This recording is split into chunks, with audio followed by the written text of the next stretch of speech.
इशा की नमाज पढ़ने के बाद तरावी की नमाज पढ़ते हैं।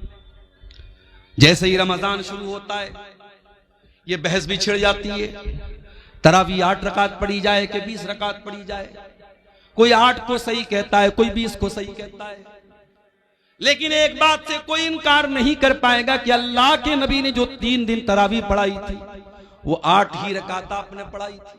3 दिन तक अल्लाह के नबी ने जो तरावी की नमाज पढ़ाई थी वो 8 रकात थी। इसमें किसी को शक नहीं है मेरे प्यारे साथी। हजरत आयशा से पूछा गया अल्लाह के प्यारे रसूल की रमजान की नमाज कैसी थी, तरावी की नमाज जिसको हम कहते हैं, उसी के बारे में सवाल किया गया। मायशा कैफ़ कानत सलातु रसूलिल्लाह सल्लल्लाहु अलैहि वसल्लम की रमजान, अल्लाह के रसूल की रमजान की नमाज कैसी थी। सवाल करने वाला तरावी के बारे में सवाल कर रहा है। अल्लाह के प्यारे नबी फरमाते हैं मा कान यज़ीदु रसूलुल्लाह सल्लल्लाहु अलैहि वसल्लम अला 11 रकातन, अल्लाह के नबी 11 रकात से ज्यादा कभी नहीं पढ़ते थे। फी रमजान वला फी गैरिही, ना तो रमजान में आप पढ़ते थे ना गैर रमजान में पढ़ते थे। पता ये चला कि तरावी की नमाज कोई अलग नमाज नहीं है, ये वही तहज्जुद की नमाज है जो अल्लाह के नबी साल के बाकी 11 महीने 11 रकात पढ़ा करते थे। उसी नमाज को आसान बना करके हम इशा के फौरन बाद पढ़ लेते हैं, ताकि जो लोग रात में उठ करके तहज्जुद नहीं पढ़ सकते वो भी रमजान में तरावी पढ़ सके। भाई तहज्जुद की नमाज बड़े खुशनसीब लोगों को हासिल होती, सब लोग तो तहज्जुद नहीं पढ़ता। कुरान में अल्लाह ताला जब अपने मुत्तकी बंदों का जिक्र करता है तो उनकी पहचान बताता है, वो तहज्जुद पढ़ते हैं। कहीं अल्लाह फरमाता है कानू कलीलन मिनल लैली मा यहजऊन, मेरे मुत्तकी बंदे रात को बहुत कम सोते हैं, वो रात में तहज्जुद की नमाज पढ़ते हैं। कहीं अल्लाह ने फरमाया ततजाफा जुनूबुहुम अनिल मजाज यदऊन रब्बहुम खौफन व तमा, मेरे मुत्तकी बंदे अपने बिस्तर से अलग होकर के अल्लाह की बारगाह में तहज्जुद पढ़ते हैं। यदऊन रब्बहुम खौफन व तमा, वो अपने रब से दुआएं करते हैं, कभी अल्लाह के अजाब से डरते हैं, कभी अल्लाह की रहमत की उम्मीद रखते हैं। व मिम्मा रज़क़नाहुम युनफिकून, और तहज्जुद पढ़ने के बाद अल्लाह की राह में सदका खैरात करते हैं। वही तहज्जुद की नमाज रमजान में तरावी के नाम से पढ़ी जाती है और अल्लाह के नबी ने इसको 11 रकात ही पढ़ा है। मेरे प्यारे साथियों, हमें और आपको भी चाहिए कि हम तरावी पढ़ें, लेकिन हाँ एक बात याद रखिए, तरावी की नमाज को आज हमारे यहाँ एक हवा बना दिया गया, बहुत मुश्किल बना दिया गया। नहीं, तरावी को आप बहुत मुश्किल मत बनाइए मेरे प्यारे साथियों। अगर हमारे नौजवानों का स्टेमिना बहुत कमजोर हो चुका है और वो बेचारे बहुत लंबी तरावी नहीं पढ़ पा रहे, तो ठीक है, आप हल्की ही तरावी पढ़ाइए। हल्की से मुराद ये है कि अगर एक पारा पूरा अगर इमाम पढ़ रहा है और एक पारे में सारे लोग शामिल हो सकते हैं तो एक पारा पढ़ाया जाए। अगर एक पारा भी लोग नहीं पढ़ पा रहे तो एक पारे से भी कम पढ़ा जा सकता है, लेकिन कोशिश ये कीजिए कि तरावी की नमाज पूरे महीने पढ़ी जाए। जो ये तरीका हमारे यहाँ चला है कि 3 दिन तरावी पढ़ते हैं, 5 दिन तरावी पढ़ते हैं, उसके बाद मस्जिदों में सन्नाटा छा जाता है, ये तरीका गलत है और किसी भी हदीस से ये तरीका साबित नहीं है कि सिर्फ 3 दिन तरावी पढ़ी जाए। अल्लाह के नबी फरमाते हैं मन काम रमजान ईमानन वहतिसाबन, जो रमजान में क़ियामुल लैल करता है, जो रमजान में तरावी की नमाज पढ़ता है ईमान के साथ और सवाब की नीयत के साथ, ये 2 चीजें बहुत जरूरी हैं। तरावी की नमाज का मकसद दिखावा नहीं होना चाहिए, तरावी की नमाज का मकसद ये बताना नहीं होना चाहिए कि मैं बहुत बड़ा नेक इंसान हूं। तरावी का 2 मकसद होना चाहिए, ईमानन वहतिसाबन, ईमान के साथ और सवाब की नीयत के साथ जो तरावी की नमाज पढ़ेगा, अल्लाह के नबी फरमाते हैं गुफिर लहू मा तक़द्दम मिन ज़ंबिही, उसके पिछले तमाम के तमाम गुनाह माफ हो जाएंगे।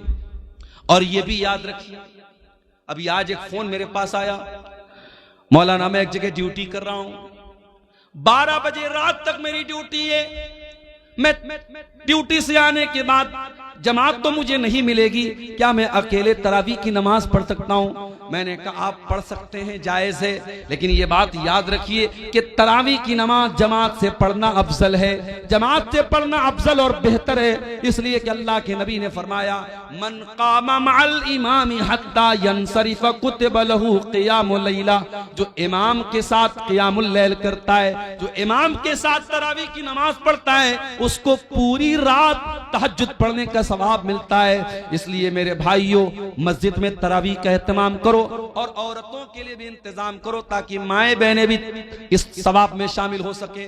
मर्द हजरात भी तरावी पढ़ें और पर्दे के साथ औरतों का भी इंतजाम करो, औरतें भी जाके तरावी की नमाज पढ़ें।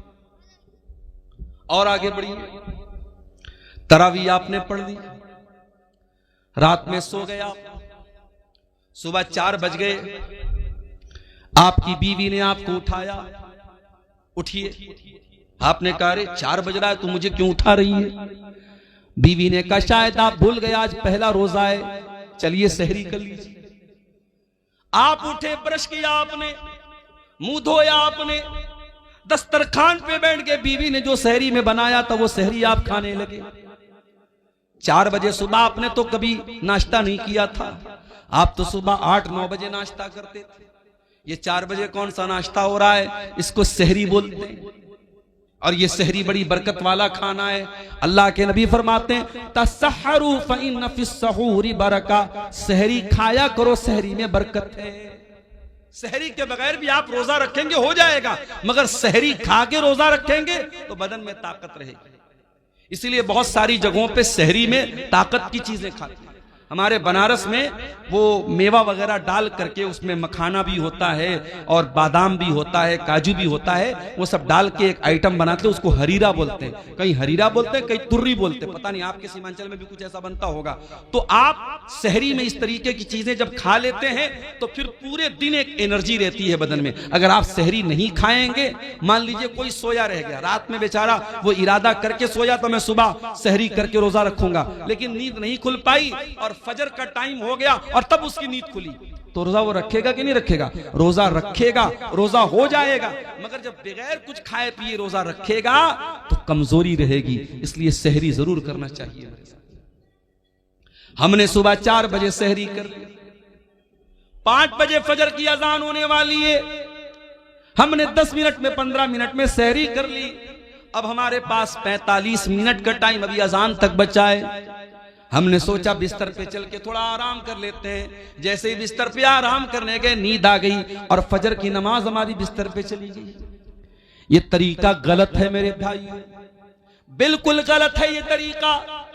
आप 14-14 घंटे भूखे रहते हैं, आप रोजा रखते हैं, लेकिन अगर आप नमाज की पाबंदी नहीं करते हैं तो माफ कीजिएगा, रोजा इंपॉर्टेंट है, रोजा अहम है, लेकिन रोजे से भी ज्यादा इंपॉर्टेंट नमाज है। इस्लाम के 5 अरकान में कलमा पढ़ने के बाद दूसरे नंबर पे नमाज है और तीसरे नंबर पे ज़कात है और चौथे नंबर पे रोजा है। आप चौथे नंबर की चीज के लिए तो 14 घंटे मेहनत करते हैं, लेकिन दूसरे नंबर की चीज को आप गोल कर देते हैं, नमाज ही को गायब कर देते हैं। याद रखिए मेरे प्यारे साथियों, इस्लाम में रमजान के रोजे के पहले 5 वक्ता नमाज है, इसलिए नमाज छोड़ करके आप रोजा मत रखिए। अगर आप फजर की नमाज जाने का डर है तो आप सहरी थोड़ा लेट खाइए। अल्लाह के नबी की सुन्नत भी थी कि आप सहरी बहुत लेट खाते थे, यानी फजर की अजान से ठीक 10-15 मिनट पहले आप सहरी खा लीजिए और जब 10 मिनट बचा है आप वजू बना करके बैठ करके दुआ कीजिए, अल्लाह ताला से जिक्र कीजिए अल्लाह ताला का,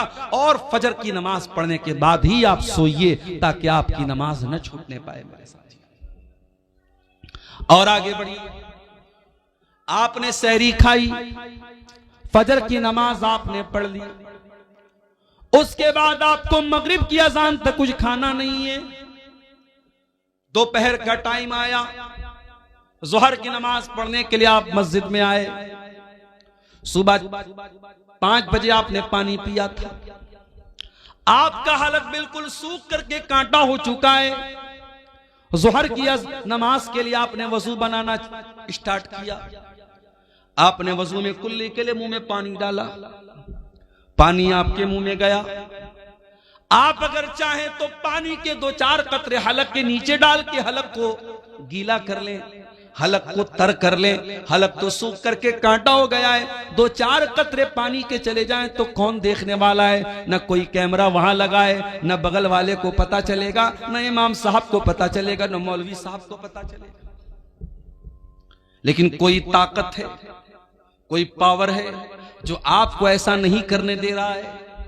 आप प्यास के मारे बुरा हाल है आपका हलक सूख करके कांटा बना हुआ है और पानी आपके मुंह में जा रहा है, मगर वो कौन सी ताकत है जो पानी को हलक के नीचे डालने नहीं देती है? पानी बाहर आ जाता है, पानी हलक के नीचे नहीं उतरता है। मेरे प्यारे साथियों, इसी का नाम तकवा है, इसी का नाम अल्लाह का डर है, और रमजान का महीना यही तकवा हमें सिखाता है। इसीलिए अल्लाह ने फरमाया, या अय्युहल्लज़ीना आमनू कुतिबा अलैकुमुस्सियामु कमा कुतिबा अलल्लज़ीना मिन क़ब्लिकुम लअल्लकुम तत्तक़ून।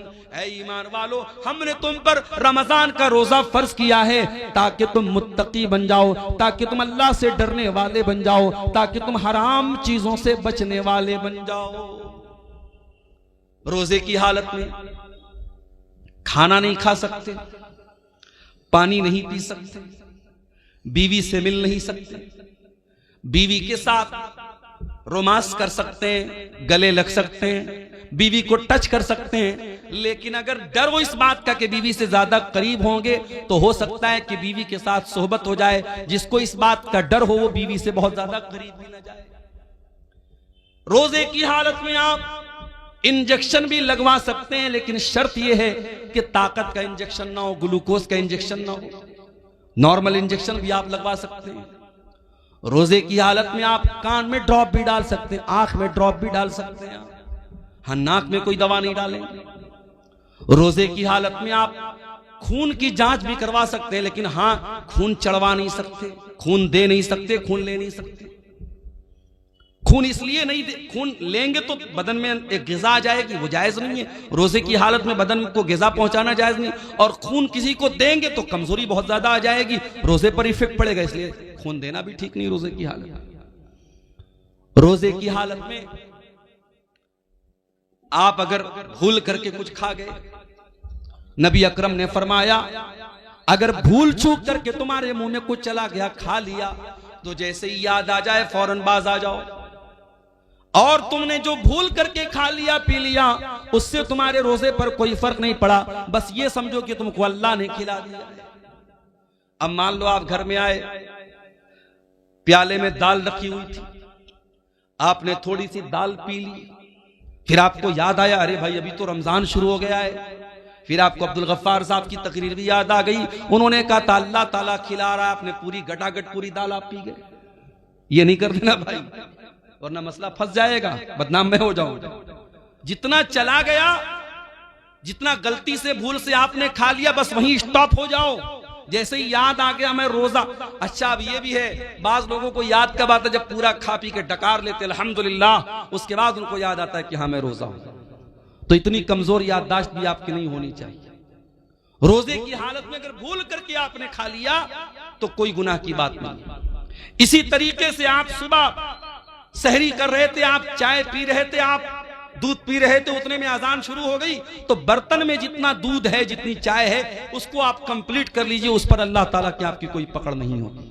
अजान अगर होने लगे तो बर्तन में जो चीज आप पी रहे हैं उसको आप कंप्लीट कर सकते हैं, उसमें कोई गुनाह की बात नहीं। और ये भी नोट कर लीजिए, रोजे की हालत में अगर रात में इंसान अपनी बीवी से मुलाकात करता है, जाहिर है कि रात में तो जायज है, या रात में इंसान सो गया और वो नापाक हो गया, उसको एहतलाम हो गया, नाइट फॉल हो गया, अब सुबह वो उठा तो वो नापाक है, यानी उसके ऊपर गुस्ल वाजिब है। अब वो क्या करे, वो रोजा रखेगा कि नहीं रखेगा? रोजा रखेगा। और अगर उसी हालत में फजर की अजान भी हो गई तो भी कोई गुनाह की बात नहीं है, उसका रोजा बिल्कुल सही है। लेकिन हाँ, अगर इंसान रात में नापाक हुआ है, सुबह उसी हालत में सहरी कर सकता है, लेकिन फजर की अजान अगर हो गई है तो जितना जल्दी मुमकिन हो वो गुस्ल करे और जमात से जाकर के नमाज पढ़े। कुछ लोग क्या करते हैं, नापाक हो गए तो आराम से सोए रहते हैं, सुबह 8 बजे 9 बजे उठ करके गुस्ल करते हैं और फिर नमाज पढ़ते हैं। ये गलत है, ये नाजायज है, ये हराम है। आप नमाज को बिना मजबूरी के उसके टाइम से डिले नहीं कर सकते। अगर आप नापाक हैं, जितना जल्दी मुमकिन हो आप नापाकी को दूर कीजिए और नमाज पढ़िए।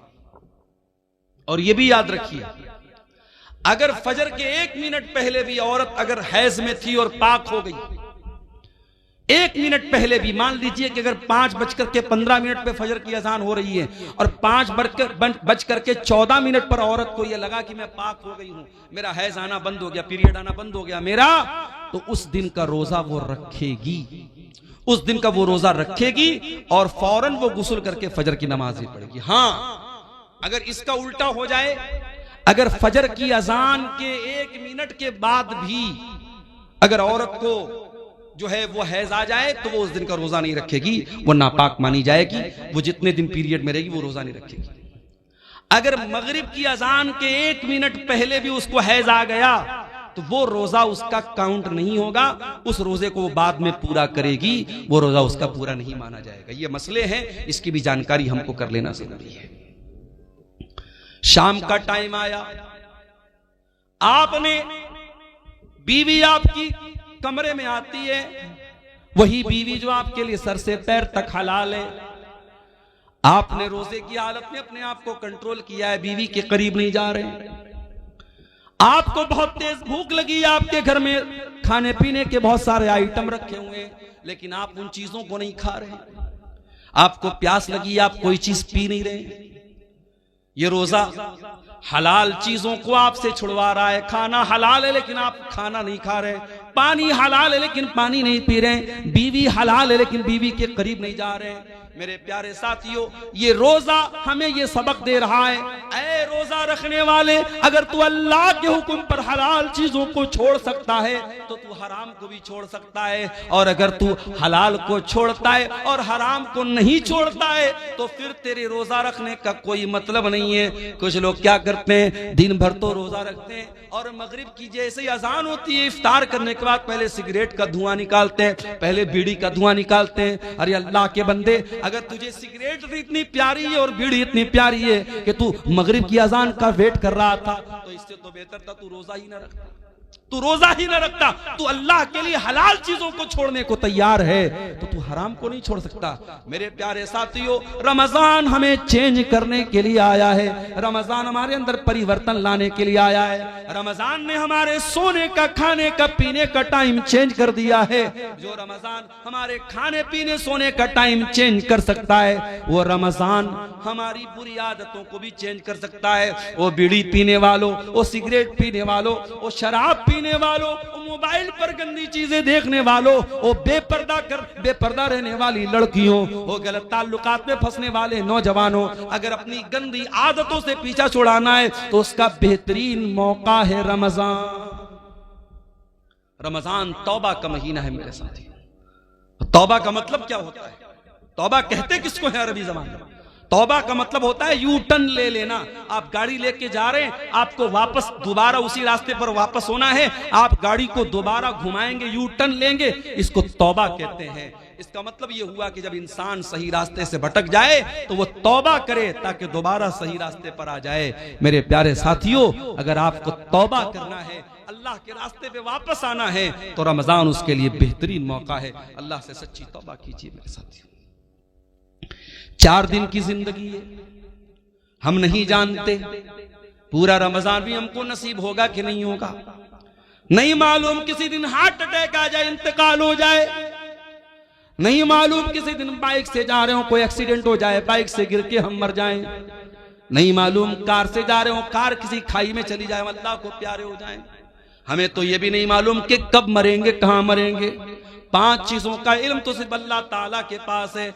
इन्नल्लाह इंदहु इल्मुस्साह, कयामत कब आएगी सिर्फ अल्लाह को मालूम है। व युनज़्ज़िलुल गैस, बारिश कब होगी, कितनी होगी, कहां होगी, अल्लाह को मालूम है। व यअलमु मा फिल अरहाम, और माँ के पेट से जो बच्चा पैदा होने वाला है वो क्या बनेगा, कितनी उम्र पाएगा, कितनी रोजी रोटी पाएगा, नेक बनेगा कि बुरा बनेगा, दीनदार बनेगा कि बेदीन बनेगा, माँ बाप का फरमाबरदार बनेगा या ना फरमान बनेगा, मुशरिक बनेगा या तौहीद वाला बनेगा, ये सारी बातें तो अल्लाह ही जानता है। वमा तदरी नफ्सुम माज़ा तक्सिबु गदा, और कोई नहीं जानता कि कल वो क्या करेगा।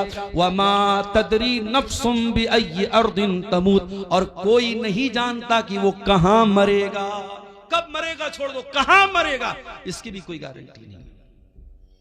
कितने इसे बिहार के लोग हैं, चंदा करने जाते हैं बेंगलोर, चंदा करने जाते हैं कर्नाटक, और वहीं किसी हादसे में इंतकाल हो जाता है। इसी कटिहार में घसिया घाट नाम का एक इलाका है, वहां एक मौलाना कारी अब्दुल बासित नाम के थे, बहुत अच्छे मेरे ताल्लुकात थे, उनके मदरसे में कई बार जलसे में गया। बेचारे तमिलनाडु के इलाके में चंदा करने गए थे, ट्रेन पर चढ़ रहे थे, अचानक ट्रेन से गिर गए और वहीं ऑन द स्पॉट उनका इंतकाल हो गया। मेरे प्यारे साथियों, हम तो ये भी नहीं जानते कि पूरा रमजान हमको नसीब होगा कि नहीं होगा, हम कहां मरेंगे और किस हाल में मरेंगे। मेरे प्यारे साथियों, कोशिश करो कि ये रमजान का महीना तौबा का महीना बन जाए, हमारे अंदर सुधार का महीना बन जाए, हमारे अंदर चेंजिंग का महीना बन जाए, अपनी बुरी आदतों को कंट्रोल करने वाला महीना बना लो रमजान। शाम हो गई, इफ्तार का टाइम हो गया, मान लीजिए 6 बजे मगरिब की अजान है। कोशिश ये करो कि 5:30 बजे अपने घर में आ जाओ, जितना इफ्तारी का सामान लेना है पहले ही लेके आ जाओ, आधा घंटे पहले ही आ जाओ, दस्तरखान बिछा लो, बच्चों और परिवार को साथ में ले लो और अल्लाह की बारगाह में दुआ करो। मेरे प्यारे साथियों, रोजे की हालत में अल्लाह ताला दुआ जल्दी कबूल करता है। रोजे का दुआ के साथ बड़ा गहरा कनेक्शन है, और इसीलिए अल्लाह ताला ने कुरान में जहां रमजान का जिक्र किया है, जहां रोजे का जिक्र किया है, वहीं अल्लाह ने फरमाया वइज़ा सअलका इबादी अन्नी फइन्नी करीब। ऐ मेरे नबी, जब मेरे बंदे आपसे मेरे बारे में सवाल करें कि अल्लाह कहां है, तो ऐ नबी उनको बता दीजिए कि अल्लाह ताला बहुत करीब है। उजीबु दावत दाई इज़ा दान, और जब भी कोई दुआ करने वाला अल्लाह को पुकारता है, अल्लाह जरूर उसकी दुआ को सुनता है। शर्त यह है फलयस्तजीबू ली वलयुमिनू बी, कि वो अल्लाह की बात माने और अल्लाह पर ईमान रखे। अगर वाकई में हम अल्लाह की बात माने तो जरूर अल्लाह हमारी दुआ सुनेगा, मगर हम अल्लाह की बात मानते कहां हैं? हम तो गुनाहों की दुनिया में लथपथ रहते हैं, हराम कमाई खाते हैं, सूद ब्याज खाते हैं, हराम काम करते, और उसके बाद हम कहते हैं अल्लाह हमारी दुआओं को नहीं सुनता। अल्लाह ने हम पर जालिमों को मुसल्लत कर दिया है, फला जालिम है, फला जालिम। अरे सबसे बड़े जालिम हम हैं। दूसरों को जालिम कहने से पहले अपने गिरबान में झांके, हमने अपने ऊपर कितना जुल्म किया है। इसलिए मेरे प्यारे साथियों, रमजान में दुआ करो, और दुआ करना है तो जरा नबियों से सीखो कि दुआ कैसे की जाती है। आदम अलैहिस्सलाम से गलती हो तो क्या दुआ की उन्होंने, और रब्बना ज़लमना अनफुसना व इल्लम तगफिर लना व तरहमना लनकूनन्ना मिनल खासिरीन। ऐ परवरदिगार, हमने अपनी जानों पर जुल्म किया है, और अगर तूने नहीं बख्शा और तूने रहम न किया, ऐ अल्लाह हमसे ज्यादा खसारा उठाने वाला कोई न होगा। यूनुस अलैहिस्सलाम को देखो, मछली के पेट में, जहां दुनिया का कोई नेटवर्क काम नहीं करता, वहां क्या दुआ कर रहे हैं, फनादा फिज़्ज़ुलुमाति अल्ला इलाहा इल्ला अंता सुब्हानका इन्नी कुन्तु मिनज़ ज़ालिमीन। यूनुस अलैहिस्सलाम ने तीन अंधेरों में, समंदर का अंधेरा था, पानी का, समंदर का अंधेरा था, रात का अंधेरा था, और मछली के पेट का अंधेरा था, तीन अंधेरों में उन्होंने अल्लाह को पुकारा। और क्या पुकारा, ला इलाहा इल्ला अंता सुब्हानका इन्नी कुन्तु मिनज़ ज़ालिमीन। ऐ अल्लाह तू पाक है, ऐ अल्लाह तेरे सिवा मेरा कोई सहारा नहीं है, ऐ अल्लाह तू पाक है, इन्नी कुन्तु मिनज़ ज़ालिमीन। ऐ अल्लाह मैं जालिम हूं, मेरी गलती है। दुआ मांगने का तरीका सीखो मेरे प्यारे साथियों नबियों से। इसीलिए अल्लाह के नबी फरमाते हैं, मछली वाले नबी की दुआ बहुत बेहतरीन दुआ है, और मुसलमान जब भी किसी मुसीबत में ये दुआ करेगा, अल्लाह ताला जरूर उसकी दुआ को सुनेगा। इब्राहिम अलैहिस्सलाम को देखो, 85 साल की उम्र हो चुकी है, औलाद नहीं है। यहां तो 14-15 साल हो जाए और औलाद ना हो तो दुनिया वाले ताना मारने लगते हैं कि इसको तो औलाद नहीं हो रही है, और इंसान भी मायूस हो जाता है। यहाँ 85 साल की उम्र हो चुकी है, इब्राहिम अपने रब से मायूस नहीं है। क्या दुआ करते हैं, रब्बी हबली मिन लदुनका ज़ुर्रियतन तय्यबा इन्नका समीउद दुआ। ऐ अल्लाह तू मुझे पाक औलाद दे दे, ऐ अल्लाह तू दुआओं को सुनने वाला है। रब्बी हबली मिनस सालिहीन, ऐ अल्लाह मुझे नेक बेटा अता फरमा। अय्यूब अलैहिस्सलाम को देखो, बीमार है, पूरे बदन में जख्म है, पूरे बदन से खून बह रहा है, पूरे बदन में परेशानी है, और अय्यूब अलैहिस्सलाम दुआ कर रहे हैं, व अय्यूबा इज़ नादा रब्बहू अन्नी मस्सनियद्दुर्रु व अंत अरहमुर राहिमीन। कहते अय अल्लाह मुझे ये बीमारी पहुंची है, अय अल्लाह मुझे ये तकलीफ पहुंची है, और अय अल्लाह सबसे बड़ा रहम करने वाला तू है, अगर तूने रहम न किया तो तेरा बंदा कहां जाएगा। मेरे प्यारे साथियों, रमजान को दुआ का महीना बना लो, खूब दुआएं करो, इफ्तार के टाइम दुआ करो, सहरी के टाइम दुआ करो, तरावी के बाद बैठ के दुआ करो, रात के सन्नाटे में दुआ करो, दिन के उजाले में दुआ करो। रमजान का दुआ के साथ बड़ा गहरा कनेक्शन है, बहुत गहरा ताल्लुक है। और हो सके एक किताब बता रहा हूं, मोबाइल पर भी वो किताब मिल जाएगी आपको, प्ले स्टोर में भी मिल जाएगी। किताब का नाम नोट कर लो, हिस्नुल मुस्लिम, अरब के एक आलिम की किताब है, बहुत अच्छी किताब है दुआओं की, छोटी छोटी दुआएं जो नबी की दुआएं हैं, नबी की सिखाई गई दुआओं को पढ़ा करो। नबी के अल्फाज में बड़ी बरकत है, नबी के अल्फाज बड़े जामे होते थे। अगर वो नहीं पढ़ सकते, अगर पढ़े लिखे नहीं हो, तो अपनी भाषा में, अपनी जबान में, तुम शेरशाबादी लैंग्वेज में, तुम बंगला जुबान में भी अल्लाह से दुआएं कर सकते हो। अल्लाह ताला हर जबान को समझता है, वो दिल की भाषाओं को जानता है, वो दिल की जबान को जानता है। हम जबान से कहें या न कहें, हमारा दिल जब तड़पता है, हमारा दिल जब रोता है, हमारे दिल की सदाओं को भी अल्लाह ताला सुन लेता है। और आगे बढ़िए मेरे भाई, इफ्तार का टाइम हो गया। आप इफ्तार करते हैं, बिस्मिल्लाह पढ़ के आपने खजूर मुंह में डाली, खजूर मुंह में डाली, पानी आपने पिया, और पानी जैसे ही आपके हलक के अंदर गया, आपने दुआ पढ़ी, ज़हबज़ ज़मऊ वबतल्लतिल उरूक़ु वसबतल अज्रु इंशाअल्लाह। ऐ अल्लाह तेरे हुक्म से मैंने रोजा पूरा कर लिया, ऐ अल्लाह मेरी प्यास खत्म हो गई, ऐ अल्लाह मेरी रगें तर हो गई, और ऐ अल्लाह अगर तूने चाहा तो मुझे सवाब भी मेरे रोजे का मिल जाएगा। ये बड़ी प्यारी दुआ है, इफ्तार के टाइम यही दुआ पढ़ा करो मेरे प्यारे साथियों। और वो दुआ भी आप पढ़ सकते हैं, अल्लाहुम्मा लका सुमतु व अला रिज़्क़िका अफ़्तरतु, ऐ अल्लाह मैंने तेरे लिए रोजा रखा और तेरे ही दिए हुए रिस्क पर मैंने इफ्तार किया। और ये भी मसला याद रखो, इफ्तार में जल्दी करने का हुक्म है। अगर घड़ी में 6 बज चुका है और आपकी जंतरी में 6 बजे इफ्तार का टाइम है, तो जानबूझ करके 6 बज करके 2 मिनट पर भी इफ्तार करना ठीक नहीं है। अल्लाह के नबी फरमाते हैं, ला यज़ालुन्नासु बिखैरिन मा अज्जलुल फित्रा, लोग उस वक्त तक भलाई के साथ रहेंगे जब तक इफ्तार में जल्दी करेंगे। क्या मतलब, जैसे इफ्तार का टाइम हो जाए जल्दी से इफ्तार करेंगे, तब तक लोग भलाई के साथ रहेंगे। बात समझ में नहीं आई? मौलाना साहब, एक आदमी 6 बजे इफ्तार कर रहा है, एक आदमी 6:05 पर इफ्तार कर रहा है, वो 5 मिनट ज्यादा रोजा रख रहा है, उसको तो और ज्यादा सवाब मिलना चाहिए। और आप अल्लाह के नबी की हदीस पढ़ रहे हैं कि जो लोग इफ्तार में जल्दी करेंगे वो भलाई के साथ रहेंगे। पता ये चला कि शरीयत हमारी लॉजिक से नहीं चलती है, शरीयत हमारे दिमाग से नहीं चलती है, शरीयत अल्लाह ताला के और उसके रसूल के हुक्म से चलती है। अगर अल्लाह का हुक्म यही है और रसूल का हुक्म यही है कि इफ्तार में जल्दी किया जाए, तो इफ्तार में देर करना ठीक नहीं है। ये मोजा मैंने पहना है, कपड़े का मोजा हो चाहे चमड़े का मोजा हो, आपको मालूम है उस अगर हमने वजू करके पहना है तो मसा कर सकते हैं मोजे के ऊपर। कभी आपने गौर किया, मोजे का जो नीचे का हिस्सा होता है वो ही ज्यादा गंदा होता है, लेकिन जब हम वजू करते हैं तो मोजे के ऊपर के हिस्से पर मसा करते हैं, हम नीचे के हिस्से पर मसा नहीं करते हैं। पता ये चला कि दीन अकल और राय का नाम नहीं है, दीन तो अल्लाह और उसके रसूल के हुक्म का नाम है। इसीलिए इफ्तार में जल्दी करने का हुक्म दिया गया है।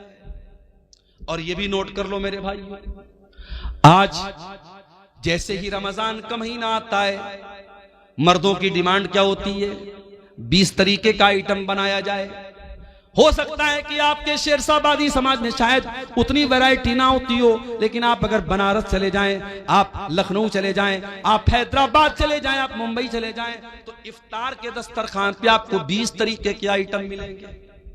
मुझे उससे कोई एतराज नहीं, अल्लाह ने आपको दौलत दी, आप खूब खाइए, मना नहीं है मेरे भाई, लेकिन मुझे इस बात के से शिकायत है कि आज अपने घर की औरतों के ऊपर हमने इतना ज्यादा बोझ डाल दिया है, इतने सारे आइटम उनको बनाने होते हैं रमजान के अंदर कि बेचारी असर के बाद से लेकर के वो अफ्तार के आइटम बनाने में उनका टाइम लग जाता है, और मगरिब के बाद बेचारी बर्तन धोने में उनका टाइम लग जाता है। उनको इबादतों का टाइम नहीं मिलता, उनको कुरान पढ़ने का टाइम नहीं मिलता, उनको दुआ करने का टाइम नहीं मिलता। मेरे प्यारे साथियों, अपने मुंह के स्वाद के लिए और अपने पेट के लिए अपने घर की औरतों पर अत्याचार न करो, अपने घर की औरतों पर जुल्म न करो। अरे सिंपल जो खाना आम दिनों में खाते हो वही सिंपल तरीके से रमजान में भी खाओ। ठीक है, 2-4 आइटम बढ़ गए, कोई हर्ज की बात नहीं है, लेकिन बीवी के ऊपर इतना ज्यादा अत्याचार करना कि बेचारी दिन भर खाना ही बनाती रहे और इफ्तार के बाद पूरी कई घंटे वो बर्तन ही धोती रहे, ये औरतों पर जुल्म है। इससे भी हमें और आपको बचना है। उसके बाद रमजान की एक बहुत अहम इबादत जिसके लिए कुरान में बाकायदा जिक्र किया गया, कुरान की तिलावत। रमजान में कसरत से कुरान की तिलावत करो, इसलिए कि रमजान के महीने में ही कुरान उतारा गया। फरमाया शहरु रमजान अल्लज़ी उन्ज़िला फ़ीहिल कुरान, रमजान के महीने में कुरान उतारा गया। हुदल लिन्नास, और ये कुरान सारी मानवता के लिए हिदायत बन करके आया। व बय्यिनातिम मिनल हुदा वल फुरकान, और इस कुरान की आयतें सच्चाई को खोल खोल के बयान करने वाली हैं। कभी आप अपने दिल पर हाथ रख के बताइए मेरे भाई, आपने पिछले रमजान में कितना कुरान पढ़ा था? मोबाइल पर आपने न जाने कितनी रील्स देखी थी, फेसबुक के ऊपर आपने न जाने कितना टाइम खर्च किया था, यूट्यूब पर आपने न जाने कितने वीडियोस देखे थे, लेकिन आप अपने दिल पर हाथ रख के बताइए कि आपने कुरान कितना पढ़ा था। बल्कि अगर आप मुझसे पूछे तो मैं एक बात कहूंगा, रमजान में उलमा की तकरीरें सुनिए, मैं मना नहीं करता, मगर तकरीरों से ज्यादा कुरान सुनिए, कुरान पढ़िए। रमजान को कुरान के लिए खास कर दीजिए। और आज भी आप देखिए जो हरमैन के इमाम है, जब वो कुरान पढ़ते हैं कितना अच्छा लगता है। शेख अब्दुल रहमान अस्सुदैई जब अपनी आवाज में कुरान पढ़ते अल्लाह अल्लाह, कितना प्यारा लगता है। शेख सऊद अशरम तो चले गए, लेकिन मौजूदा जो इमाम हरमैन है उसमें एक नाम शेख बदर तुर्की का है, कितना प्यारा कुरान पढ़ते हैं। आप मोबाइल पर हेडफोन लगा के अगर शेख बदर तुर्की की जबान से कुरान सुनेंगे और आंखें बंद कर लेंगे, आपको ऐसा लगेगा आप हरम में खड़े, आप मक्का में खड़े, आप मस्जिद हराम में खड़े। वो लोगों, तुम कुरान पढ़ो तो सही एक बार। अला बिज़िक्रिल्लाहि तत्मइन्नुल कुलूब, ये कुरान तुम्हारे दिल को जरूर शांति देगा, तुम्हारे दिल को जरूर सुकून देगा। ये कुरान पढ़ के तो देखो, ये कुरान सुन के तो देखो। हमारे दिल इतने कठोर हो चुके हैं, हमें गाना अच्छा लगता है, हमें म्यूजिक अच्छा लगता है, हमें कुरान अच्छा नहीं लगता। हमें कुरान न पढ़ने का मन करता है, न सुनने का मन करता है। तरावी की नमाज में इमाम साहब जरा सी लंबी तिलावत कर दें तो हम नाराज हो जाते हैं, इमाम साहब आपने लंबी तिलावत क्यों कर दी? हमें कुरान 10 मिनट ज्यादा सुनना भी गवारा नहीं है। वही नौजवान जो आधा घंटे तरावी की नमाज में खड़ा नहीं हो पाता है और बैठ करके आराम आराम से तरावी पढ़ता है, वही नौजवान 1-1 घंटा खड़े होकर के 50 ओवर का क्रिकेट मैच देख लेता है। अभी इस बार वर्ल्ड कप का 2020 वर्ल्ड कप चल रहा है। अपने नौजवानों से एक बात कहना चाहूंगा, ये वर्ल्ड कप का जो मैच है ये तो होता रहेगा, लेकिन रमजान पता नहीं दोबारा हमको मिलेगा कि नहीं मिलेगा। मेरे प्यारे साथियों, इस वर्ल्ड कप के चक्कर में अपने रमजान को बर्बाद न होने देना। इस वर्ल्ड कप के मैचों के चक्कर में आप जब मैच देखेंगे तो मैच में एडवर्टीजमेंट भी आएगा, प्रचार भी आएगा, उसमें नंगी लड़कियां भी आएंगी, उसमें नंगा प्रचार भी आएगा। उसमें जब मैच देखेंगे तो दर्शकों को भी दिखाया जाएगा, उसमें खूबसूरत लड़कियां भी नजर आएंगी, और आप रोजे की हालत में ये सारी चीजें देखेंगे। इसलिए खबरदार, कहीं रमजान के रोजे को आपका ये वर्ल्ड कप का मैच बर्बाद न कर दे। इसलिए वर्ल्ड कप के मैच से भी होशियार रहना मेरे साथी। कुरान को टाइम दो। इमाम मालिक रहमतुल्लाह अलैह बहुत बड़े इमाम थे, हदीस का दर्स दिया करते थे। पूरी दुनिया से उनके पास लोग हदीस पढ़ने आया करते थे, लेकिन जब रमजान का महीना आता था इमाम मालिक ऐलान कर देते थे, वो लोगों मैं रमजान में हदीस नहीं पढ़ाऊंगा, मैं साल भर हदीस पढ़ाता हूं। ये कुरान का महीना आ गया, ये रमजान का महीना आ गया, एक महीने के लिए मुझे कुरान के साथ छोड़ दो, मैं कुरान को पढ़ूंगा, कुरान पर गौर करूंगा। वो लोगों कुरान को पढ़ो रमजान में, कुरान को सुनो रमजान में और कुरान पर गौर करो। ये दिल पर जो गुनाहों की लेयर चढ़ी है, ये दिल पर जो गुनाहों की परत चढ़ी है, जब कुरान पर गौर करोगे तो ये परत टूट जाएगी, ये परत गिर जाएगी। कुरान कहता है अफला यतदब्बरून अल कुरान अम अला कुलूबिन अक़फ़ालुहा, मेरे बंदो तुम कुरान पर गौर क्यों नहीं करते? क्या तुम्हारे दिलों पर ताले लगे हैं? जिस तरीके से मोबाइल का लॉक अगर खोलना हो तो जब तक पासवर्ड ना डाला जाए तब तक मोबाइल का लॉक नहीं खुलता, जब तक पैटर्न लॉक ना डाला जाए तब तक मोबाइल का लॉक नहीं खुलता। इसी तरीके से दिल पर जो लॉक पड़े हैं, दिल पर जो ताले पड़े हैं, दिल का ताला खोलना है तो कुरान पर गौर करो, कुरान पर तदब्बुर करो मेरे प्यारे साथी, कुरान पर गौर करो मेरे साथी। अल्लाह के नबी जिनके ऊपर कुरान उतरा था, अल्लाह के नबी कभी कभी दूसरे के मुंह से कुरान सुना भी करते थे। एक मर्तबा आपने अब्दुल्ला बिन मसूद से फरमाया, ऐ अब्दुल्ला इक़रा अलैयल कुरान, ऐ अब्दुल्ला मुझे कुरान पढ़ के सुनाओ। अब्दुल्ला बिन मसूद ने फरमाया, ऐ अल्लाह के नबी मैं आपको कुरान कैसे पढ़ के सुनाऊं, ये कुरान तो आप ही के ऊपर उतरा है। आपने फरमाया, ऐ अब्दुल्ला मैं दूसरे के मुंह से सुनना चाहता हूं, आज तुम्हारे मुंह से सुनना चाहता हूं तो मुझे कुरान पढ़ के सुनाओ। अब्दुल्ला बिन मसूद कुरान पढ़ने लगे और सूरह निसा की तिलावत करने लगे, सूरह निसा पढ़ने लगे और अल्लाह के नबी गौर से सुनने लगे। पढ़ते पढ़ते पढ़ते पढ़ते अब्दुल्ला बिन मसूद इस आयत पर पहुंचे, फकैफ़ इज़ा जिना मिन कुल्लि उम्मतिन बिशहीद, ऐ मेरे नबी उस वक्त आपका क्या हाल होगा जब हम हर उम्मत में से एक गवाह लाएंगे।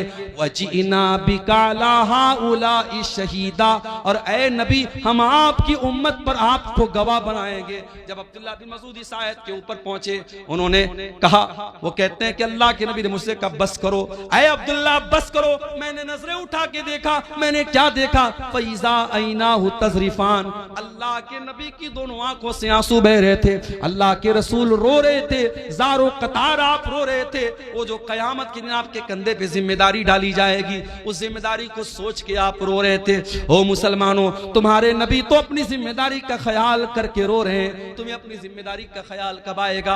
आज ये कौम कहां जा रही है? इस कौम का नौजवान कहां जा रहा है? आज इस कौम की लड़कियां मुर्तद हो रही हैं, इस कौम का नौजवान नशे में धुत है, इस कौम की लड़कियां बेपर्दा हो रही हैं, इस कौम का एक बड़ा तबका हराम कमाई खा रहा है।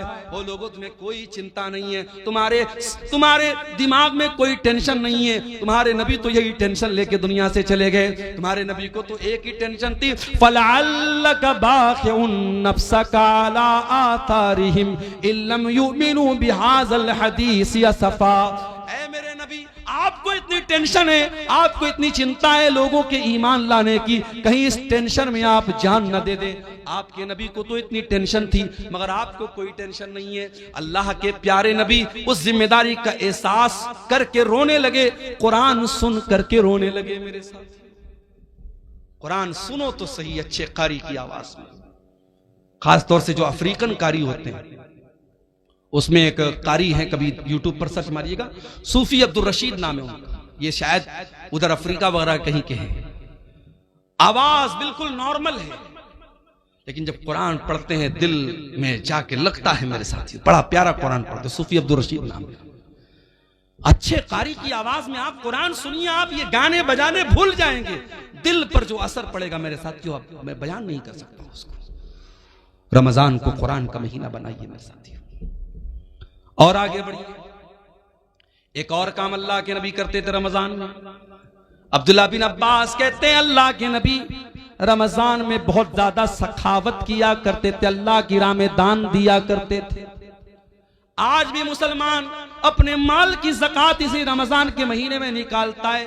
मेरे प्यारे साथियों, आप अपने माल की जो ज़कात होती है आप साल में कभी भी निकाल सकते हैं, बल्कि ज़कात का सही मसला तो यह है, मिसाल के तौर पर अगर मेरे पास आज 1 लाख रुपया है, आज 1 लाख रुपया मेरे पास आया और आज ही के दिन अगले साल तक वो पैसा मेरे पास रहा, तो आज ही के दिन मेरे ऊपर ज़कात फर्ज होगी। लेकिन लोग अपनी आसानी के लिए रमजान में ज़कात निकालते, कोई हरज की बात नहीं, निकाल सकते हैं आप। लेकिन हाँ, ज़कात देने का तरीका भी आज हमारा बड़ा निराला है मेरे साथी। पिछले रमजान में मैं साउथ इंडिया में था, एक मौलवी साहब आए, कहा कि मौलाना कड़ी धूप में हम लोग लाइन लगते हैं और जब हमारा नंबर आता है तो सेठ जी कहते हैं कि पिछले साल का रिकॉर्ड कहां है, पिछले साल का रिकॉर्ड हमने दिखाया तो कहते इस पर मदरसे की मुहर नहीं लगी है, जाओ। 2-2 घंटा धूप में लगने के बाद वो बेचारा मौलवी जो किसी प्राइवेट मदरसे में पढ़ा रहा था और उसका चंदा करने वो बेंगलोर और गुजरात गया था, 3-3 घंटा लाइन में लगने के बाद उसको वापस कर दिया जाता है और बेचारा वो नाकाम लौट जाता है।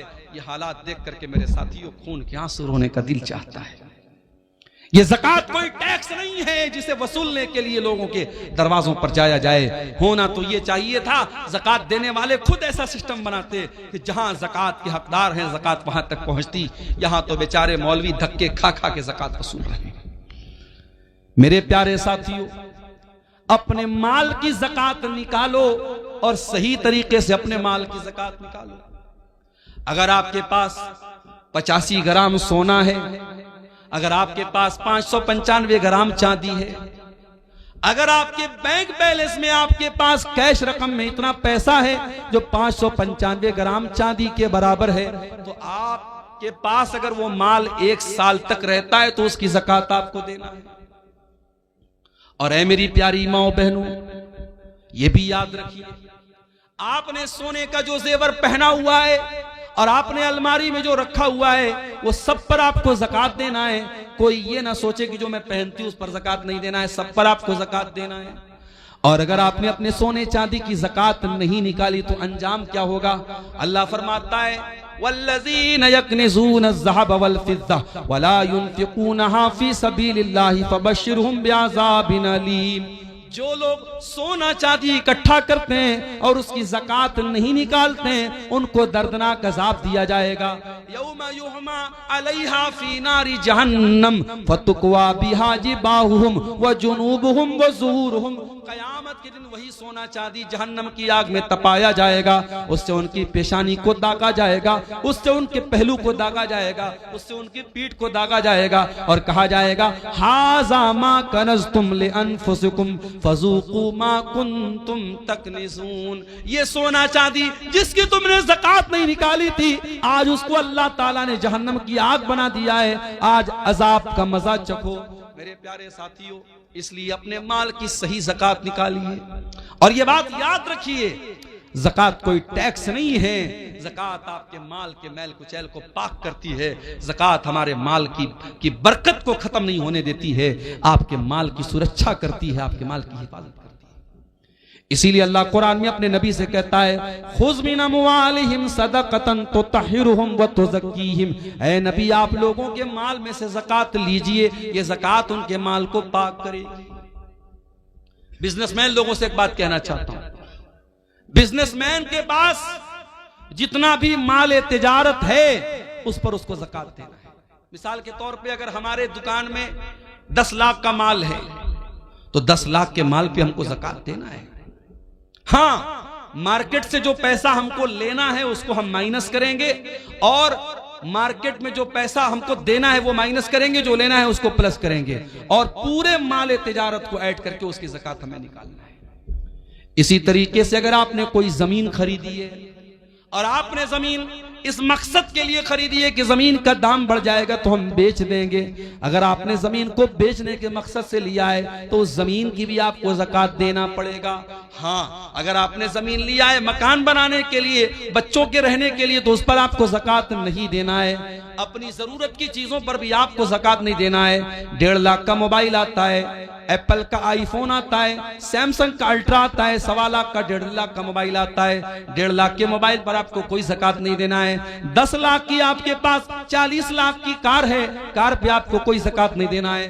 50 लाख का आपके पास घर है जिसमें आप रहते हैं, उस घर के ऊपर आपको कोई ज़कात नहीं देना है। जो आपकी जरूरत की चीजें हैं, जाती चीजें, उस पर आपको कोई ज़कात नहीं देना है। लेकिन हाँ, जो बिजनेस एसेट है, जो माल तिजारत है, उस पर आपको ज़कात देना है। और कोशिश कीजिए कि अपने माल की पूरी पूरी ज़कात रमजान में निकाल दीजिए। और घर की औरतों को भी कुछ पैसा दे दीजिए कि कोई मांगने वाली आए, कोई जरूरतमंद आए तो घर की औरतें भी कुछ अल्लाह की राह में सदका खैरात करें। ये माहौल मेरे प्यारे साथियों रमजान में अपने घरों का हमें बनाना चाहिए। अल्लाह के नबी सल्लल्लाहु अलैहि वसल्लम की बीवियों से कुरान कहता है कि ऐ नबी की बीवियों, अक़िमनस्सलात व आतीनज़्ज़काह, तुम नमाज कायम किया करो, तुम ज़कात अदा किया करो। इसका मतलब कि औरत को भी ज़कात अपने माल की देना चाहिए। अगर औरत के पास अपना जेवर है, औरतों को जो मायके से मिलता है जेवर, वो औरत का अपना जेवर होता है। अगर शौहर ज़कात निकाल दे तो अच्छी बात है, अगर शौहर ज़कात नहीं निकालता है तो बीवी को खुद उसकी ज़कात निकालनी पड़ेगी।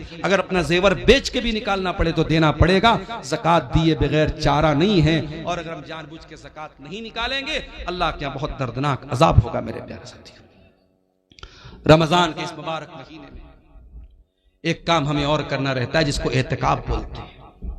एतिकाफ का मतलब होता है अपने आप को मस्जिद के अंदर कैद कर लेना। रमजान के आखिरी अशरे में 10 दिन तक इंसान एतिकाफ करता है। नबी की सुन्नत है, मगर ये मसला याद रखो, औरतें भी अगर एतिकाफ करेंगी तो मस्जिद में करेंगी। अगर औरतों के लिए मस्जिद में पर्दे का इंतजाम है, सुरक्षा का इंतजाम है, तो मस्जिद में एतिकाफ करेंगी। और अगर मस्जिद में इंतजाम नहीं है तो औरतों को मायूस होने की जरूरत नहीं है, वो और नेकी के काम करें, उनको एतिकाफ करने की जरूरत नहीं है। एतिकाफ अगर होगा तो मस्जिद में होगा, इसलिए कि अल्लाह के नबी से कहीं और एतिकाफ करने का सबूत नहीं मिलता है। और इत्तिकाफ कौन करेगा? आज तो हालात ये है, पूरे पूरे गांव में कोई इत्तिकाफ नहीं करता है। पूरी अहले हदीसों की बस्ती है, कुरान और सुन्नत पर चलने वालों की बस्ती है, लेकिन पूरी बस्ती में एक आदमी भी इत्तिकाफ नहीं करता है। अफसोस की बात है। मैंने मुंबई में देखा, मैंने कर्नाटक में देखा, मैंने तमिलनाडु में देखा, मस्जिद में 20-20 नौजवान, बिल्कुल हट्टे कट्टे नौजवान, वो आते हैं इत्तिकाफ में बैठते हैं। औरतों के लिए इंतजाम मैंने देखा, पर्दे का इंतजाम है, वो इत्तिकाफ करती हैं। मेरे प्यारे साथियों, जज्बा होना चाहिए आपके अंदर। और इत्तिकाफ वो आदमी, आज हमारे यहाँ कोई करता भी तो कौन करता है? जो बिल्कुल समाज में रिटायर हो चुका है, वो इत्तिकाफ करता है। अरे जो बिजनेसमैन है, जो एक्टिव है, जो अपने दुनिया की कुर्बानी दे के इत्तिकाफ करे, वो असल इत्तिकाफ करता है। मेरे साथ ये एक पर्चा आया है मेरे सामने। हमारे इलाके में एक घर है जिसमें हर दिन 2 से 4 मरतबा अपने आप आग लग रही है। लोग 20 दिनों से बहुत परेशान हैं। वजह क्या है? जरा इस मसले पर रोशनी डालें। देखिए, कभी कभी कुछ चीजों की वजह नॉर्मल होती है, लेकिन हम वजह कुछ और समझते हैं। हम बाइक से जा रहे हैं, बिल्ली ने रास्ता काटा, हम कहते हैं मौलवी साहब बिल्ली ने रास्ता क्यों काटा? अरे बिल्ली को जाना था कहीं, वो जा रही थी, उसमें क्या मसला है? आग लग रही है तो आग लगने की कोई वजह है। अब कुछ लोग उसको जबरदस्ती कि साहब वहां कुछ शैतान का मामला है, ये है वो, ऐसा कुछ नहीं है। अगर आपको ये लग रहा है कि ये आग जो लग रही है नॉर्मल कोई वजह नहीं है, आप वहां कुरान पढ़िए, उस घर में अल्लाह का जिक्र कीजिए, कुरान पढ़िए, नमाज पढ़िए। उसके बाद कौन से शैतान की मजाल है कि वहां अपनी कोई हरकत कर सके? और आग अगर लगती है तो कहीं ना कहीं लापरवाही से लगती है। अल्लाह के नबी की हदीस है कि रात में सोने के पहले चिराग बंद करो। हमारे यहां लोग सर्दियों में हीटर जलाते हैं और हीटर चलाए चलाए सो जाते, कितनी जगह एक्सीडेंट हो जाता है। जो नबी की हदीस है, जो नबी का फरमान है, उस पर हमेशा हमें अमल करना है। रात में जो भी आग से रिलेटेड चीजें, चाहे गैस का चूल्हा हो, चाहे चिराग की बत्ती हो, चाहे हीटर हो, सब बंद करके सोना चाहिए। तो बहरहाल अगर किसी घर में बार बार आग लग रही है, उसकी वजह पे गौर कीजिए। कोई हर चीज के पीछे कोई दूसरी वजह सोचना और समझना ये मुनासिब नहीं है। वल्लाहु आलम बिस्सवाब। ज़कात के माल से क्या मदरसे के उस्ताद, क्या इतना ही लिखा है? मदरसे के उस्ताद को शायद ये पूछना चाह रहे हैं कि मदरसे के उस्ताद को तनख्वाह दे सकते हैं कि नहीं। देखिए, जो भी हमारे यहाँ दीनी मदरसे हैं, उलमा का एक बड़ा तबका, उलमा की एक बड़ी जमात का ये मानना है कि हिंदुस्तान के माहौल में जो दीनी मदरसे हैं ये फी सबीलिल्लाह के अंदर आते हैं। जो कुरान में अल्लाह ताला ने ज़कात किसको देना है, 8 जगहों पे ज़कात का पैसा दे सकते हैं। उसमें एक जगह है फी सबीलिल्लाह, अल्लाह की राह में भी ज़कात का पैसा दे सकते हैं। तो उलमा की एक बड़ी जमात का कहना है कि मदरसा जहां दीनी तालीम होती है वहां पे हम ज़कात दे सकते हैं, क्योंकि वो फी सबीलिल्लाह के अंदर आता है। अगर मदरसे में गरीब बच्चे पढ़ते तब तो कोई शक की बात नहीं, ज़कात दे सकते हैं। अगर मदरसे में खुशहाल बच्चे भी पढ़ते हैं तब भी ज़कात की रकम दी जा सकती है। क्यों? क्योंकि मदरसों का असल मकसद क्या है? अल्लाह के दीन की तबलीग करना, लिहाजा वहां ज़कात की रकम दी जा सकती है। लेकिन इस तरीके के मदरसे जहां ज़कात की रकम दी जाती है वहां अगर ऐसे बच्चे पढ़ते हैं जिनके बाप खुशहाल हैं तो उनको ये चाहिए कि खुराकी वगैरह की वो फीस दे दें ताकि वो ज़कात के अंदर किसी तरीके के डाउट से वो बच जाए। हदीस के मुताबिक इफ्तारी में जल्दी करने का हुक्म है, लेकिन हमारे इलाके में एक ही जगह में अहनाफ कुछ और अहले हदीस हजरात कुछ औकात में इफ्तारी करते हैं। उसकी क्या वजह हो सकती है? क्या इसमें भी अव्वल और आखिर वक्त का मसला है, यानी 2 से 4 मिनट? अहनाफ के यहाँ जबरदस्ती सिर्फ एहतियात के नाम पे 2-4 मिनट लेट किया जाता है, उसकी कोई दलील नहीं है। जो जंतरी के औकात है बहुत सोच समझ करके हिसाब व किताब करके बनाए गए हैं। नबी के जमाने में जंतरी नहीं थी, नबी के जमाने में घड़ी नहीं थी, आसमान देख करके लोग इफ्तार करते थे। आज तो अल्हम्दुलिल्लाह घड़ी है और जंतरी में बाकायदा पूरा तहकीक करने के बाद इफ्तार का टाइम तय किया गया है। वो उसमें ताखिर करने का कोई जो है मतलब नहीं है। जो लोग एहतियात के नाम पे देर करते हैं वो ठीक नहीं है। क्या सहरी के लिए माइक में ऐलान करना सही है? सहरी के लिए, सहरी खत्म करने के लिए अजान होती है वो काफी है, अलग से कोई माइक से ऐलान करना ठीक नहीं है।